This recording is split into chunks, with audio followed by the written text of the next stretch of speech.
Hello welcome दोस्तों, नमस्कार। स्वागत है आप सभी का हमारे वाइट चैनल पर। दोस्तों बात करने वाले हैं 23 सितंबर की महत्वपूर्ण करंट अफेयर्स के बारे में, जो आपकी परीक्षा के लिए बहुत ही महत्वपूर्ण होने वाली है।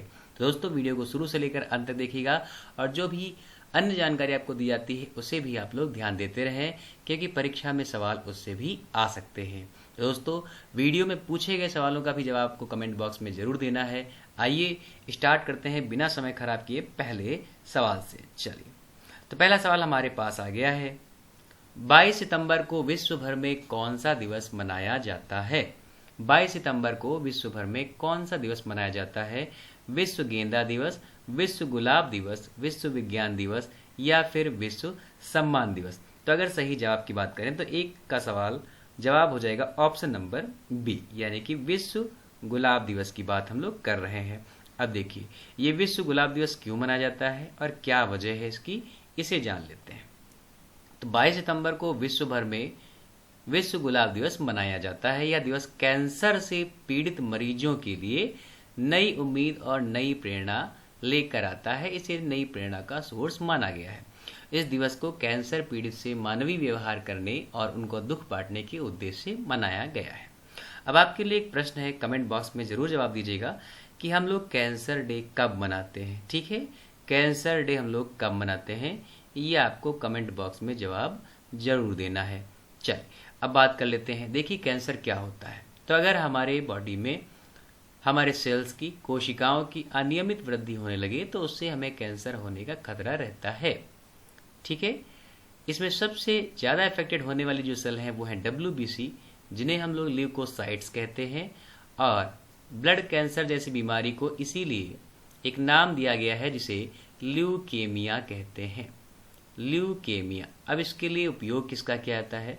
तो ल्यूकेमिया से बचने के लिए हम लोग कोबाल्ट 60 का प्रयोग करते हैं सामान्यतः, इसे याद रखिएगा। चलिए, जो कि कोबाल्ट का एक रेडियो आइसोटोप है। उम्मीद करते हैं जानकारी आपको पसंद आई होगी।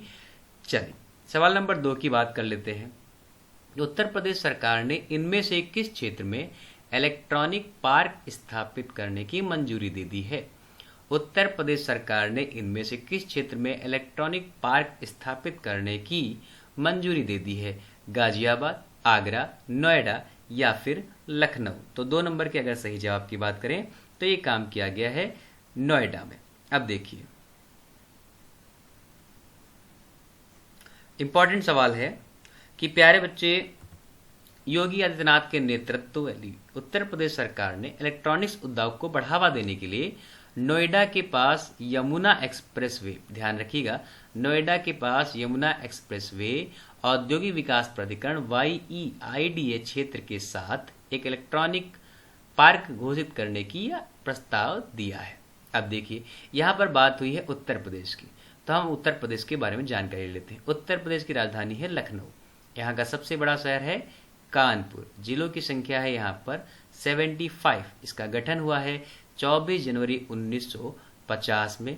इसके राज्यपाल हैं आनंदीबेन पटेल जी, याद रखिएगा। इनके पास MP का भी अतिरिक्त भार आया था, लेकिन अभी वहाँ पर मंगू छगन भाई आ चुके हैं। मुख्यमंत्री हैं यहाँ के आदित्यनाथ और न्यायालय यहाँ पर लगता है इलाहाबाद उच्च न्यायालय। चलिए अब बात कर लेते हैं नेक्स्ट क्वेश्चन की। तीसरा सवाल है हमारे पास, भारतीय नौसेना किस देश की नौसेना के साथ तीसरे समुद्री अभ्यास समुद्र शक्ति में भाग ले रही है? इसे याद रखिएगा। तो अभ्यास का नाम है समुद्र शक्ति और ये कौन सी बार भाग ले रही है? तीसरी बार भाग ले रही है। चलिए ऑप्शन है बांग्लादेश, श्रीलंका, इंडोनेशिया, सिंगापुर। सही जवाब की बात कर लेते हैं तो जवाब हो जाएगा ऑप्शन नंबर C, यानी कि सिंगापुर।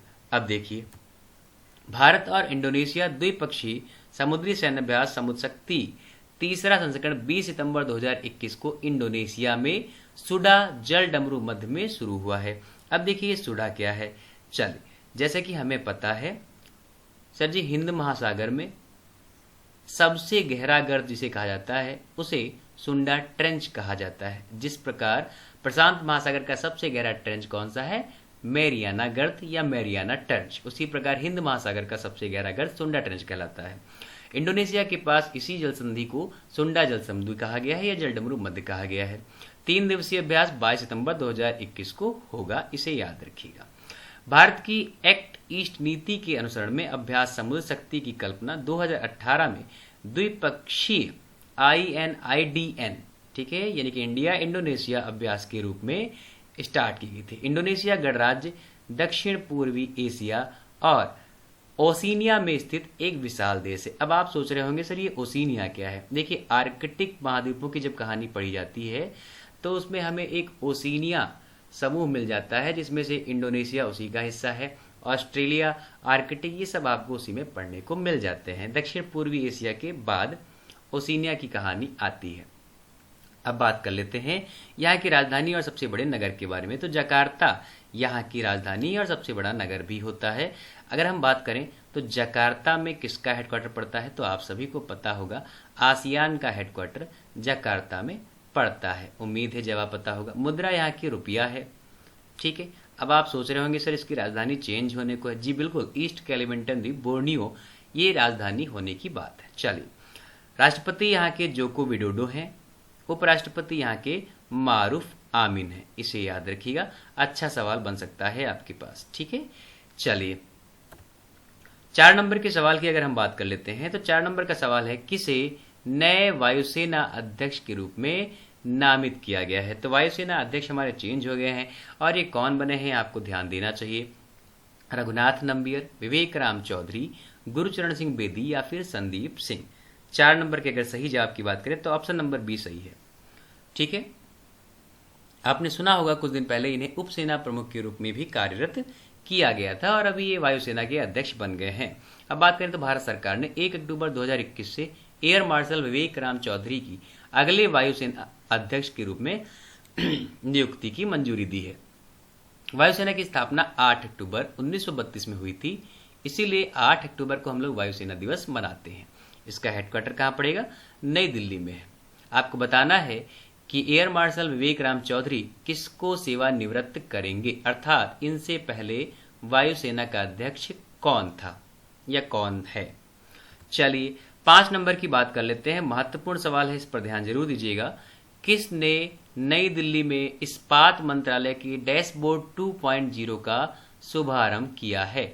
तो नई दिल्ली के इस्पात मंत्रालय के डैशबोर्ड 2.0 का अनावरण किसने किया, रामचंद्र प्रसाद सिंह, हरदीप सिंह पुरी, श्री नरेंद्र सिंह या श्री राजनाथ सिंह। तो सही जवाब की अगर हम बात कर लेते हैं तो यहाँ का सही जवाब हो जाएगा ऑप्शन नंबर 5 का डी, यानी कि श्री राजनाथ सिंह, ठीक है।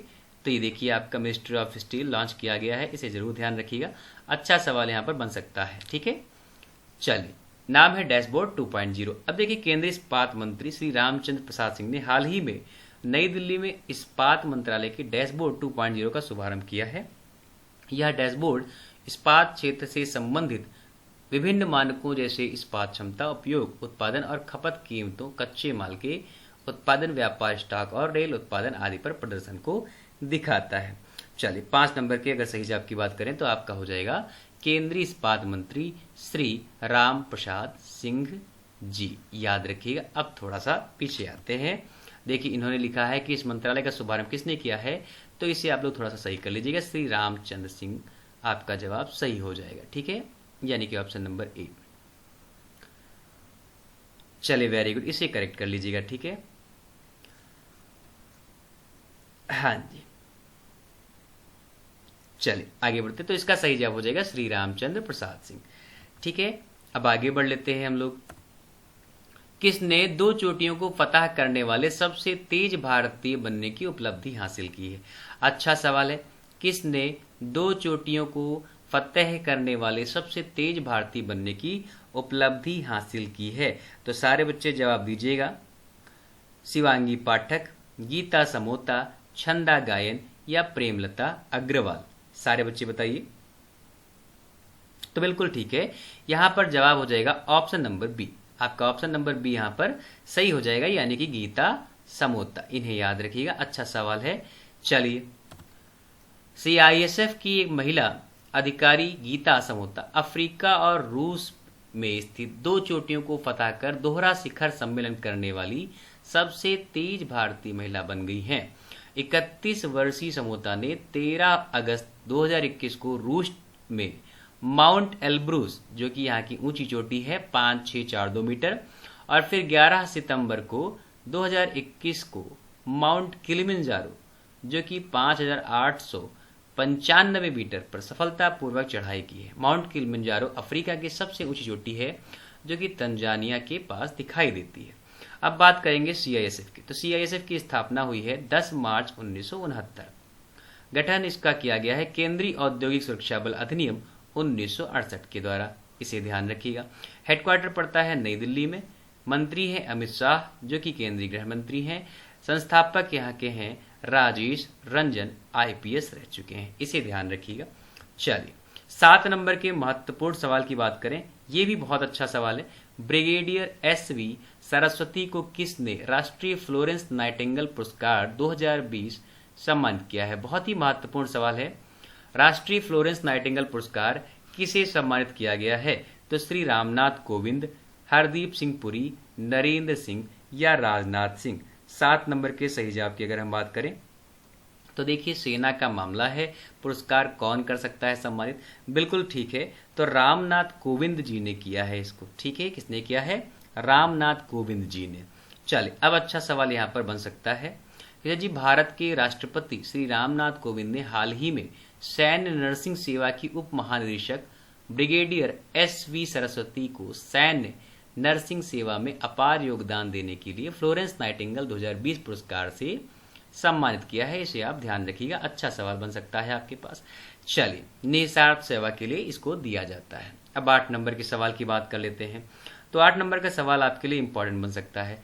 निम्नलिखित में से कौन सा दिन हर साल 22 सितंबर को मनाया जाता है? तो 22 सितंबर को आपने अभी गुलाब दिवस मनवा रखा है। अब अगले दिवस की बात कर लेते हैं। विश्व कबूतर दिवस, विश्व केला दिवस, विश्व कछुआ दिवस या विश्व राइनो दिवस। तो आपको इमेज देखकर पता चल गया होगा यहाँ हम किसकी बात कर रहे हैं। जी हाँ, बिल्कुल ऑप्शन नंबर डी आपका सही जवाब हो जाएगा, यानी कि विश्व राइनो दिवस। अब देखिए ये क्यों मनाया जाता है? तो विश्व राइनो दिवस हर साल 22 सितंबर को गैंडे की सभी 5 मौजूदा प्रजातियों की रक्षा करने के लिए आवश्यकता के बारे में बताया जाना और उनके प्रति जागरूक करने के लिए ये मनाया जाता है। याद रखिएगा, 5 मौजूदा प्रजातियों के बारे में बात हो रही है। आप सभी को कमेंट बॉक्स में इस प्रश्न का जवाब जरूर देना है कि भारत में एक सींग वाले गैंडे के लिए कौन सा अभयारण्य फेमस है। चलिए अब बात करते हैं 9 नंबर के सवाल की। 9 नंबर का सवाल बहुत ही महत्वपूर्ण है। ठीक है, the three Khans and the emergence of new India एक पुस्तक लिखी गई है, आप बताएं किसकी है? The three Khans and the emergence of new India, यह पुस्तक किसकी है? कावेरी बमजई की, उर्वशी बुटालिया की, सागरिका घोष की या बरखा दत्त की? तो बिल्कुल आपको दिखाई पड़ रहा होगा, जवाब हो जाएगा ए, यानी कि कावेरी बमजई। अब देखिए कावेरी बमजई द्वारा लिखित इस पुस्तक में 3 खान, जिनको आप सब जानते हैं, शाहरुख, सलमान और आमिर, वरिष्ठ पत्रकार रह चुकी हैं कावेरी बमजई। इन्होंने इनके इतिहास को पढ़ते हुए इनका वर्णन इस किताब में किया है। ठीक है, और कला के अक्सर सामाजिक और राजनीतिक आयामों पर प्रतिक्रिया करते हुए और रोल मॉडल की कमी वाले देश में फिल्मी सितारे अक्सर दोहरी भूमिका निभाते हैं, इस बात का भी वर्णन इसमें किया गया है। चलिए अब 10 नंबर की बात कर लेते हैं। 10 नंबर का भी सवाल आपके लिए बहुत महत्वपूर्ण है। भारत की स्थायी वित्त संरचना को मजबूत करने के लिए ठोस रोड मैप की सिफारिश करने के लिए सरकार द्वारा एक पैनल गठित किया गया है। उस पैनल के प्रमुख कौन होंगे? भारत की स्थायी वित्त संरचना को मजबूत करने के लिए बेटा ठोस रोड मैप एक सिफारिश का पैनल बनाया गया है। इस पैनल के प्रमुख कौन होंगे? पंकज चौधरी, अजय सेठ, तरुण बजाज या फिर संदीप कुमार? तो 10 नंबर के सही जवाब की अगर हम बात करें तो जवाब हो जाएगा ऑप्शन नंबर बी, यानी कि अजय सेठ। अब देखिए केंद्र सरकार ने भारत के वित्तीय क्षेत्र में जलवायु और EISG लचीलापन का आकलन करने के लिए एक प्रमुख कार्यबल का गठन किया है और भारत के स्थायी वित्त वास्तुकला को मजबूत करने के लिए एक ठोस रोड मैप की सिफारिश की है। टास्क फोर्स की अध्यक्षता आर्थिक मामलों के सचिव अजय सेठ जी करेंगे, इसे याद रखना है। बहुत अच्छा सवाल आपके पास बन सकता है। और अब बात करेंगे आज के अंतिम सवाल की। तो आज का अंतिम सवाल है, कनाडा के प्रधानमंत्री जिन्होंने 2021 का आम चुनाव जीतने के बाद तीसरा कार्यकाल जीता है, वह कौन है? तो आप सभी को इसका जवाब पता होना चाहिए। Emmanuel Macron, Justin Trudeau, Jason Kenney या मैथ्यू पेरी। तो जवाब हो जाएगा ऑप्शन नंबर बी यानी कि जस्टिन ट्रूडो। अब आइए देख लेते हैं यहाँ पर थोड़ी सी जानकारी कनाडा के बारे में। जी हाँ, कनाडा के प्रधानमंत्री जस्टिन ट्रूडो ने देश के प्रधानमंत्री के रूप में सेवा करने के लिए तीसरा कार्यकाल जीत लिया है, जबकि उनकी पार्टी ने 20 सितंबर 2021 का संसदीय चुनाव जीता था। इसे ध्यान रखिएगा। अब बात करते हैं कनाडा की। तो कनाडा कहाँ पड़ता है? उत्तरी अमेरिका का देश है, जो कि ध्रुवीय देश भी कहा जा सकता है। इसकी राजधानी है ओटावा। सबसे बड़ा नगर भी यहाँ का ओटावा होता है, लेकिन टोरंटो है। ठीक है, तो वो सबसे बड़ी राजधानी के तौर पर निकल के सामने आएगा। महारानी एलिजाबेथ द्वितीय है यहाँ पे। प्रधानमंत्री यहाँ के जस्टिन ट्रूडो। मुख्य न्यायाधीश की बात कर लें तो बेवर्ली मैक्लाचलिन इसके न्यायाधीश होते हैं। संसद यहाँ पर उच्च सदन का नाम है सीनेट और निम्न सदन का नाम है हाउस ऑफ कॉमन्स। ठीक है दोस्तों, तो आज की इस महत्वपूर्ण करंट अफेयर सेशन में इतने ही क्वेश्चन थे। हम मुलाकात करेंगे कल नई वीडियो के साथ, नई करंट अफेयर के साथ और नई ऊर्जा के साथ। उम्मीद करते हैं हमारा वीडियो आपको पसंद आ रहा होगा। अगर वीडियो पसंद आ रहा है तो खूब सारा शेयर करिए, और अगर कोई कंटेंट आपको और चाहिए तो कमेंट बॉक्स में अपनी राय जरूर दीजिए। धन्यवाद, नमस्कार, जय हिंद।